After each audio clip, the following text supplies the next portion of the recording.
Après la défaite de 1870 face à la Prusse, l'empire de Napoléon III s'effondre et une nouvelle république est proclamée, la Troisième République.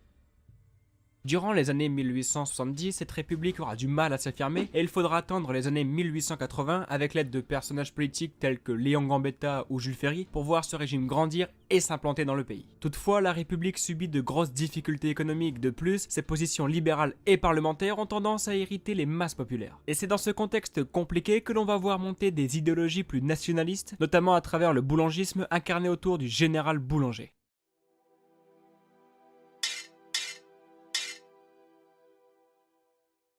Le général Georges Boulanger est né en 1837. Il connaît une carrière militaire riche puisqu'il a combattu en Algérie, en Italie, en Cochinchine et durant la guerre de 1870. Après ça, il se rapproche de plus en plus de la politique et il devient même, grâce au soutien de Georges Clemenceau, ministre de la guerre en janvier 1886. Comme je l'ai dit précédemment, le général Boulanger devient de plus en plus populaire. Par exemple, il mène de nombreuses réformes dans l'armée pour améliorer le quotidien des troupes. Il va moderniser notamment l'artillerie avec le fusil Lebel, il réduit le service militaire de 5 à 3 ans, il réclame aussi la réduction des interventions de l'armée lors de grèves, etc. C'est alors qu'un nouveau mouvement patriotique apparaît, le mouvement boulangiste. Mais avant d'être un mouvement politique, il est avant tout un sentiment. Le sentiment de revanche face à la Prusse, d'une exaltation du sentiment national et d'un retour aux sources de la Révolution française. Le général Boulanger est donc vu comme un homme providentiel, sauveur de la France, menacé par une nouvelle invasion allemande.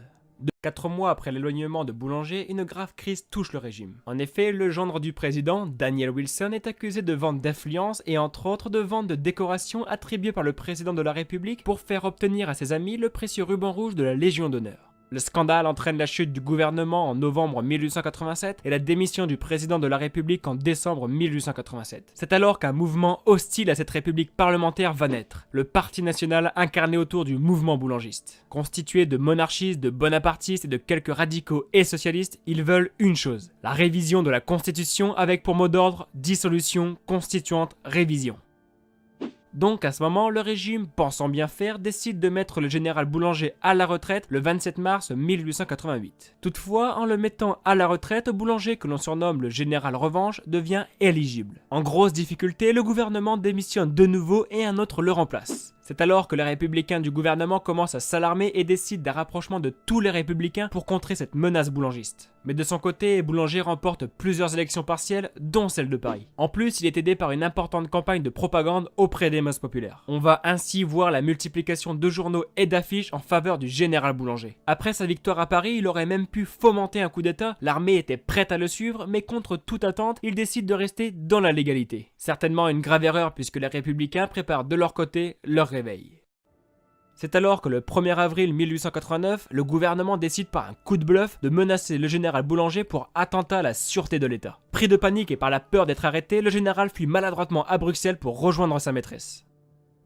Ce geste est très mal reçu par les partisans du général qui voient dans cette fuite un acte de lâcheté inadmissible pour un homme qui veut se venger de la Prusse et combattre la République parlementaire. La menace boulangiste semble s'écarter peu à peu. De plus, en 1889 a lieu le centenaire de la Révolution française et l'ouverture de l'Exposition universelle. Ces deux événements permettent au gouvernement de célébrer les bienfaits de la République et de convaincre la population de rester fidèle à la République. Et les résultats des élections législatives confirment la baisse du boulangisme. En effet, seuls 42 députés boulangistes sont élus contre 366 côté républicain.